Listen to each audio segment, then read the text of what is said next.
എല്ലാവർക്കും നമസ്കാരം. ഇന്ന് ഞാൻ നിങ്ങളുമായിട്ട് സംസാരിക്കുന്നത് മലദ്വാരത്തിൽ ഉണ്ടാകുന്ന എരിച്ചിലിനെ പറ്റിയിട്ടാണ്. പലപ്പോഴും പേഷ്യൻസിന് വെറും പൈൽസും ഫിഷറും മാത്രമാണ് എരിച്ചിൽ ഉണ്ടാക്കുന്നത് എന്നുള്ള തെറ്റിദ്ധാരണ ഉണ്ടാവാറുണ്ട്. എന്നാൽ അത് മാത്രമല്ല, ഞാൻ ഈ പറയുന്ന കുറച്ച് അസുഖങ്ങൾ കൂടെ നിങ്ങൾ ശ്രദ്ധിക്കേണ്ടതായിട്ടുണ്ട്. അതെന്തൊക്കെയാണ് എന്നുള്ളത് നമുക്ക് ഈ വീഡിയോയിലൂടെ ഒന്ന് നോക്കാം. ഞാൻ doctor Shreya S Madhavan, senior consultant, doctor Basil's homeo hospital, Pandikkad, Malappuram ജില്ല.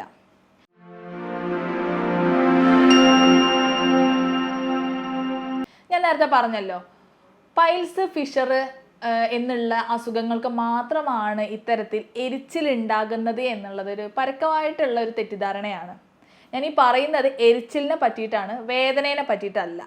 വേദനയും എരിച്ചിലും രണ്ട് രീതിയിൽ പ്രസൻറ്റ് ചെയ്യാറുണ്ട്. എന്നാൽ ഇത് രണ്ടും ഒരുമിച്ച് വരുന്ന കണ്ടീഷൻസും ഉണ്ട്.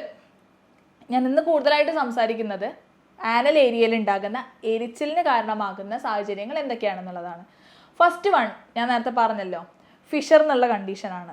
ഫിഷർ എന്ന് പറയുന്ന സമയത്ത് മലദ്വാരത്തിലുള്ള മസിൽസിൽ പൊട്ടലുകൾ വരാം. അതായത് ഒരു കത്തിയെടുത്ത് മുറിച്ചാൽ അങ്ങനെ ഉണ്ടായിരിക്കും. അതുപോലെ തന്നെ ഇത് അക്യൂട്ടായിട്ടും വരാറുണ്ട്, ക്രോണിക് ആയിട്ടുള്ള ഫിഷറും വരാറുണ്ട്.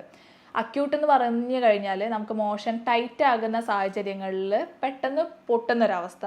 അത് ആൾക്കാർക്ക് വെറും ഒരു 1-2 ദിവസത്തിൽ മാത്രമേ അത് ഉണ്ടാവാറുള്ളൂ. അത് ടൈറ്റ് ആവുകയോ അല്ലെങ്കിൽ വേറെ എന്തെങ്കിലും ബുദ്ധിമുട്ടൊക്കെ വരുന്ന സാഹചര്യത്തിൽ മോഷൻ പോകുമ്പോൾ പെട്ടെന്ന് മുറിവ് വരും. അത്തരം സാഹചര്യങ്ങളിൽ നല്ല പെയിൻ ഉണ്ടായിരിക്കും, എരിച്ചിലുണ്ടാവാനുള്ള സാഹചര്യവും ഉണ്ട്. അതിൻ്റെ കൂടെ തന്നെ ചെറിയ രീതിയിൽ ബ്ലീഡിങ്ങും ഉണ്ടാവാറുണ്ട്. എന്നാൽ ക്രോണിക് ആയിട്ടുള്ള ഫിഷറാണ് എന്നുണ്ടെങ്കിൽ ഈ പൊട്ടലുകൾ കുറച്ചും കൂടെ വലുതായിരിക്കും. ഈ 2-3 ദിവസത്തിൻ്റെ മോഷൻ പോകുന്നത് ടൈറ്റ് ആവുകയോ അല്ലെങ്കിൽ എന്തെങ്കിലും ബുദ്ധിമുട്ടുകൾ ഉണ്ടാവുന്നതിൻ്റെ ഭാഗമായിട്ട് ഈ വിള്ളലുകൾ, പൊട്ടലുകൾ വിണ്ട് ഇത് കുറച്ചും കൂടെ മേൽഭാഗത്തോട്ട് കയറുന്ന സാഹചര്യം ഉണ്ടാകും. അതിൻ്റെ കൂടെ തന്നെ ചെറിയൊരു സ്കിന്ന്, തൊലി പുറത്ത് നിൽക്കുന്നതായിട്ടും കാണാറുണ്ട്. ഇങ്ങനെ ഉണ്ടാവുന്ന സാഹചര്യങ്ങളിലാണ് എരിച്ചിൽ കൂടുതലായിട്ട് കാണാറുള്ളത്. ഇത് 1-2-3 മാസത്തിൽ ഇടവിട്ട് ഉണ്ടാവുന്നൊരു സാഹചര്യം ഉണ്ടാകും. കണ്ടിന്യൂസ് ആയിട്ട് 2-3 ദിവസങ്ങളിൽ കൂടുതൽ ഈ പെയിനും എരിച്ചിലും നിൽക്കും. ഇതിനെയാണ് ക്രോണിക് ആയിട്ടുള്ള ഫിഷർ എന്ന് പറയുന്നത്. അക്യൂട്ട് ആവുന്ന സമയത്ത് അത് 1 ദിവസം കൊണ്ട് 2 ദിവസം കൊണ്ട് അത് പെട്ടെന്ന് ആ മുറിവ് ഉണങ്ങുകയും ക്ലിയർ ആവുകയും ചെയ്യും. പക്ഷെ ക്രോണിക് ഫിഷറൊക്കെ ഉണ്ടാവുന്ന സാഹചര്യങ്ങളിലാണ് ഇങ്ങനെ തുടർച്ചയായിട്ട് ഉണ്ടാവുന്നൊരു പ്രശ്നം ഉണ്ടാവുക. ഇത്തരം സാഹചര്യങ്ങളിൽ നമ്മൾ മെഡിസിൻ എടുക്കേണ്ടത് അനിവാര്യമായിട്ടുള്ള ഒന്നാണ്. ഈ മുറിവ് ഉണങ്ങാൻ വേണ്ടിയിട്ടുള്ളതും അതുപോലെ തന്നെ അതിന് വേണ്ട ഓയിൽമെൻറ്റുകളും അതിനനുസരിച്ചിട്ടുള്ള മെഡിസിൻസും കാര്യങ്ങളും പ്രോപ്പറായിട്ട് എടുക്കേണ്ടത് അനിവാര്യമായിട്ടുള്ള ഒന്നാണ്. ഇനി രണ്ടാമതായിട്ട് വരുന്ന കണ്ടീഷൻ എന്താണെന്ന് വെച്ച് കഴിഞ്ഞാലാണ് പൈൽസിൻ്റെ കണ്ടീഷൻ വരുന്ന സാഹചര്യങ്ങളിലും ഉണ്ടാവാറുണ്ട്. അത് ഒന്നാമത്തെ ഗ്രേഡ് 1, ഗ്രേഡ് 2 പൈൽസിനൊക്കെയാണ് ഇത്തരത്തിൽ എരിച്ചിൽ കൂടുതലായിട്ട് ഉണ്ടാവാറുള്ളത്. ഗ്രേഡ് 3 ആവുമ്പോഴത്തേക്ക് അത് വേദനയായിട്ടാണ് കാണപ്പെടാറുള്ളത്. വേദന എന്ന് പറഞ്ഞു കഴിഞ്ഞാൽ പുറം ചുറ്റുഭാഗത്തുള്ള ഞരമ്പുകളൊക്കെ തടിക്കുകയും അതിനെ തുടർന്ന് അത് പെയിനിലാണ് അവസാനിക്കാറുള്ളത്. എരിച്ചിൽ വരുന്ന സാഹചര്യങ്ങൾ 1ാമത്തെയും 2ാമത്തെയും ഡിഗ്രിയിലുള്ള ഹെമറോയിഡ്സ്, പൈൽസ് ആണെന്നുണ്ടെങ്കിൽ മാത്രമാണ് അതിൽ എരിച്ചിലായിട്ട് കൂടുതലായിട്ട് കാണപ്പെടാറുള്ളത്. ഇതാണ് ഈ 2 അസുഖങ്ങളാണ് കൂടുതലായിട്ട് പേഷ്യൻസിന് അല്ലെങ്കിൽ ജനറൽ ആയിട്ടുള്ള ആൾക്കാർക്ക് അറിയാം. ഇത് മാത്രമാണ് മലദ്വാരത്തിലുള്ള എരിച്ചിലിന് അല്ലെങ്കിൽ മറ്റു ബുദ്ധിമുട്ടുകൾക്ക് കാരണമാകുന്നത് എന്നുള്ളത്. ഇത് മാത്രമല്ല, ഞാൻ ഈ പറയുന്ന കുറച്ച് അസുഖങ്ങൾ കൂടെ നിങ്ങളൊന്ന് റൂൾ ഔട്ട് ചെയ്യേണ്ടതായിട്ടുണ്ട്. ഫസ്റ്റ് വൺ അതിലെന്താന്ന് വെച്ച് കഴിഞ്ഞാൽ പ്രോസ്റ്റേറ്റൈറ്റിസ് ആണ്. അതായത് ഗ്രന്ഥിക്ക് ഉണ്ടാകുന്ന, പുരുഷന്മാരെ സംബന്ധിച്ച് കോമൺ ആയിട്ട് അറിയുന്നത് എന്താണ്, ഗ്രന്ഥി വീക്കം എന്നുള്ളൊരു കണ്ടീഷനാണ്.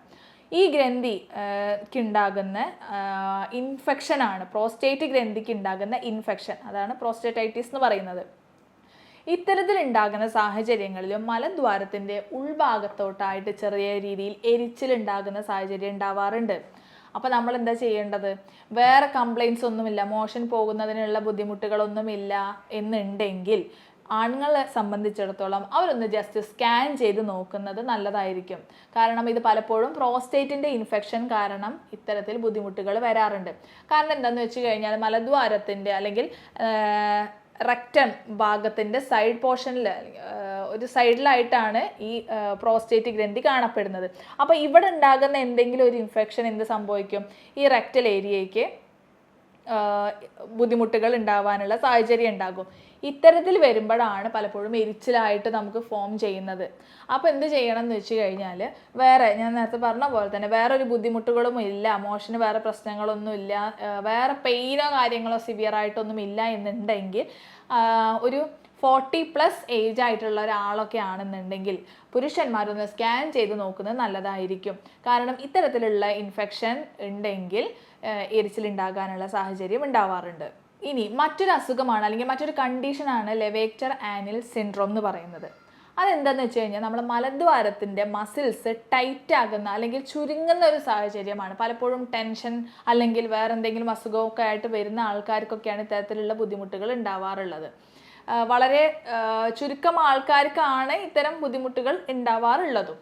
അപ്പോൾ എന്താ സംഭവിക്കുന്നതെന്ന് വെച്ച് കഴിഞ്ഞാൽ, ആ ആനൽ ഏരിയയിലുള്ള മസിൽസ് പലപ്പോഴും ചില പേഷ്യൻസ് ഒക്കെ പറയാറുണ്ട്, മസിൽ ടൈറ്റ് ആയിട്ട് ഇരിക്കുന്ന പോലെ തോന്നാറുണ്ട്, മോഷനൊക്കെ ലൂസായിട്ടാണ് പോകുന്നത്, പക്ഷേ ടോയ്ലറ്റ് പോകുന്ന സാഹചര്യങ്ങളിൽ ആ ഭാഗം വികസിക്കാനൊരു ബുദ്ധിമുട്ടുള്ള പോലെ തോന്നാറുണ്ട് എന്നുള്ളത് ചില പേഷ്യൻസ് നമ്മളടുത്ത് പറയാറുണ്ട്. അപ്പോൾ അത്തരം ആൾക്കാർ അറിഞ്ഞിരിക്കേണ്ട ഒന്നാണ് ഈ അസുഖം, ലെവേക്ടർ ആനിൽ സിൻഡ്രോം എന്ന് പറയുന്ന കണ്ടീഷൻ. ഓവറായിട്ട് ടെൻഷൻ, സ്ട്രെസ്സ് ഒക്കെ ഉള്ള ആൾക്കാർക്കൊക്കെയാണ് ഇത്തരം ബുദ്ധിമുട്ടുകൾ കൂടുതലായിട്ട് കാണപ്പെടാറുള്ളത്. അതുപോലെ തന്നെ ഈ ഹോമോസെക്ഷൽ ആയിട്ടുള്ള ആൾക്കാർക്കും ഇത്തരം ബുദ്ധിമുട്ടുകൾ കൂടുതലായിട്ട് കാണപ്പെടാറുണ്ട്. അപ്പോൾ ഇത്തരം ആളുകൾക്ക് എന്താ സംഭവിക്കുന്നതെന്ന് വെച്ച് കഴിഞ്ഞാൽ, ആ മസിൽസുകൾ ടൈറ്റ് ആകുകയും അതിനെ തുടർന്ന് ആകെ മൊത്തം ഒരു ഉൾഭാഗത്ത്, ആനൽ ഏരിയേൻ്റെയൊക്കെ ഉൾഭാഗത്തേക്കായിട്ട് എരിച്ചിൽ കൂടുതലായിട്ട് കാണപ്പെടാറുമുണ്ട്.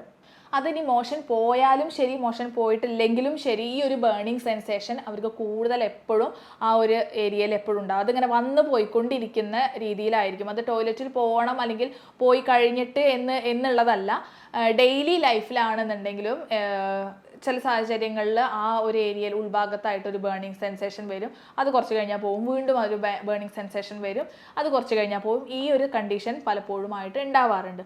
പിന്നെ മറ്റൊന്ന് എന്താണെന്ന് വെച്ച് കഴിഞ്ഞാൽ, എന്തെങ്കിലും ബാക്ടീരിയലോ അല്ലെങ്കിൽ വൈറൽ ഇൻഫെക്ഷൻ ഒക്കെ ഉണ്ടാകുന്ന സാഹചര്യം, എക്സാമ്പിളായിട്ട് ഒരു കോണ്ടിലോമ പോലെയൊക്കെയുള്ള കണ്ടീഷൻസ് വരുന്ന സാഹചര്യങ്ങളിലും ഇത്തരത്തിൽ ആനൽ ഏരിയയുടെ ഉൾഭാഗത്തിലോട്ട് എരിച്ചിൽ, ബേണിംഗ് സെൻസേഷൻ ഉണ്ടാവുന്ന കണ്ടീഷൻസാണ്.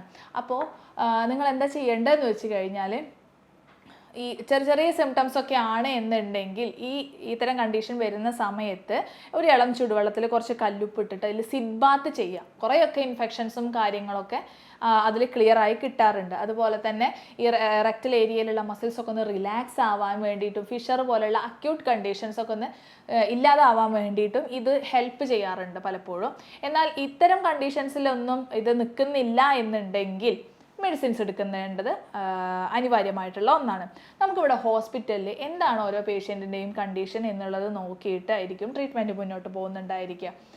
അതിൽ തന്നെ നമ്മളിവിടെ യൂറോപ്യൻ നിർമ്മിത സോഫ്റ്റ്വെയറിൻ്റെ സഹായത്തോട് കൂടിയിട്ടും അതുപോലെ ആർട്ടിഫിഷ്യൽ ഇൻ്റലിജൻസിൻ്റെ ഒക്കെ സഹായത്തോട് കൂടിയിട്ടായിരിക്കും ട്രീറ്റ്മെൻറ്റ് മുന്നോട്ട് പോകുന്നുണ്ടായിരിക്കുക. അതുകൊണ്ട് വേറെ സൈഡ് എഫക്റ്റോ പ്രശ്നങ്ങളോ ഒന്നുമില്ലാതെ തന്നെ വളരെ റിലാക്സ്ഡ് ആയിട്ട്, ഇപ്പോൾ ടെൻഷനോ അല്ലെങ്കിൽ പ്രഷറൊക്കെ ഉള്ള ആൾക്കാർക്കാണെന്നുണ്ടെങ്കിൽ അതെന്താണ് കാരണം, അത് റൂൾ ഔട്ട് ചെയ്തിട്ട് അതിന് വേണ്ട മെൻ്റലി സപ്പോർട്ടീവായിട്ടുള്ള മെഡിസിൻസ് കാര്യങ്ങളെല്ലാം കൊടുത്തിട്ടായിരിക്കും ട്രീറ്റ്മെൻറ്റ് മുന്നോട്ട് പോകുന്നുണ്ടായിരിക്കുക. ഇനിയിപ്പോൾ ഫിഷർ പോലുള്ള അസുഖങ്ങളൊക്കെ ആണെന്നുണ്ടെങ്കിൽ അതിനനുസരിച്ചുള്ള മെഡിസിൻസ് ഒക്കെ ഹോമിയോയിൽ അവൈലബിൾ ആയിട്ടുള്ള ഒന്നാണ്. അപ്പോൾ അതുപോലെ ഓയിൽമെൻറ്റ്സ് കാര്യങ്ങളൊക്കെ അവൈലബിൾ ആണ്. അപ്പോൾ ഇത്തരത്തിൽ ബുദ്ധിമുട്ടുകൾ ഉണ്ടെന്നുണ്ടെങ്കിൽ ആദ്യം അതൊന്ന് ഡോക്ടറെ അടുത്ത് കണ്ട് എന്താണെന്നുള്ളത് ഫസ്റ്റ് റൂൾ ഔട്ട് ചെയ്യുക.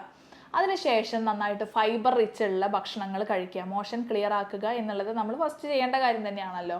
നന്നായിട്ട് ഫൈബർ റിച്ച് ഉള്ള കാര്യങ്ങൾ കഴിക്കുക. നോൺ വെജ്, ചിക്കൻ, മുട്ട ഇതൊക്കെ കഴിക്കുന്നതുകൊണ്ട് കുഴപ്പമില്ല. അതിൻ്റെ കൂടെ നന്നായിട്ട് സാലഡ്സ് കാര്യങ്ങൾ ഉൾപ്പെടുത്തുക. ഡെയിലി പറ്റുകയാണെന്നുണ്ടെങ്കിൽ 1-2 ടേബിൾ സ്പൂൺ സാലഡ്സിൻ്റെ കൂടെ ഒലീവ് ഓയിൽ ഉൾപ്പെടുത്തുക. അതുപോലെ തൈര് നന്നായിട്ട് ഭക്ഷണത്തിൽ ഉൾപ്പെടുത്തുക. വെള്ളം നന്നായിട്ട് കുടിക്കുക. ഉറക്കം പ്രോപ്പറായിട്ടുണ്ട് എന്നുള്ളത് ഉറപ്പുവരുത്തുക. കണ്ടിന്യൂസ് ആയിട്ടുള്ള ഇരുത്തം ഇത്തരത്തിലുള്ള അസുഖങ്ങൾ കൂട്ടാൻ സാഹചര്യം ഉണ്ടാകുന്നുണ്ട്. അതെന്താണെന്ന് വെച്ച് കഴിഞ്ഞാൽ നമ്മുടെ ആനൽ ഏരിയയിലുള്ള മസിൽസ് ഒക്കെ അവിടെ പ്രവർത്തനം ഇല്ലാതിരിക്കുകയാണ്. നമ്മൾ ഈ ഒരേ ഇരുത്താണെന്നുണ്ടെങ്കിൽ ഇവിടെ കറക്റ്റായിട്ടുള്ള മോഷൻ നടക്കുന്നില്ല, മൂവ്മെൻ്റ് ഒന്നും നടക്കുന്നില്ല. അപ്പോൾ ആ ഏരിയയിലുള്ള മസിൽസിനൊക്കെ എന്ത് സംഭവിക്കുക എന്ന് വെച്ച് കഴിഞ്ഞാൽ, മൂവ്മെൻ്റ് ഇല്ലാത്തത് കാരണം അവിടെ പല ഇൻഫ്ലമേഷനും കാര്യങ്ങളും നീർക്കെട്ടൊക്കെ വരാനുള്ള സാഹചര്യം ഉണ്ടാവാറുണ്ട്. അങ്ങനെ അത് ഒഴിവാക്കുക. ഒരു 10-20 മിനിറ്റിൻ്റെ ഒക്കെ ഒരു ഗ്യാപ്പിലൊന്ന് എഴുന്നേറ്റ് നടക്കുക. ജസ്റ്റ് ഒരു ഫോൺ കോൾ വരികയാണെന്നുണ്ടെങ്കിലും സിറ്റിംഗ് ജോബൊക്കെ ചെയ്യുന്ന ആൾക്കാരാണെന്നുണ്ടെങ്കിൽ അറ്റ്ലീസ്റ്റ് ഒരു ഫോൺ കോൾ വരുമ്പോഴെങ്കിലും ഒന്ന് അങ്ങോട്ടും ഇങ്ങോട്ടൊക്കെ നടക്കാനുണ്ടാകുന്ന ടൈമോ അല്ലെങ്കിൽ അങ്ങനെ യൂസ് ചെയ്യുക. അതുപോലെ കുറച്ച് നേരം എഴുന്നേറ്റ് നിൽക്കുന്ന കാര്യങ്ങളൊക്കെ ചെയ്യുക. ഇങ്ങനെയൊക്കെ ഒന്ന് മാനേജ് ചെയ്യാൻ വേണ്ടിയിട്ട് ശ്രദ്ധിക്കുക. ഇത്രയും കാര്യങ്ങൾ നിങ്ങൾ ചെയ്തിട്ടും വീണ്ടും വരുന്ന ബുദ്ധിമുട്ടുകൾ ഉണ്ടെങ്കിലാണ് പ്രോപ്പറായിട്ട് കൺസൾട്ടേഷൻ എടുക്കേണ്ടതും മാനേജ്മെൻറ്റ് കാര്യങ്ങളും ശ്രദ്ധിക്കേണ്ടത്. ഇതുമായി ബന്ധപ്പെട്ടിട്ട് നിങ്ങൾക്ക് എന്തെങ്കിലും ഡൗട്ടുകൾ ഉണ്ടെങ്കിലോ അല്ലെങ്കിൽ കൺസൾട്ടേഷൻ ആവശ്യമുണ്ടെങ്കിലോ എന്നെ കോൺടാക്ട് ചെയ്യാവുന്നതാണ്. ഞാൻ doctor Shreya S Madhavan, senior consultant, doctor Basil's homeo hospital, Pandikkad, Malappuram ജില്ല.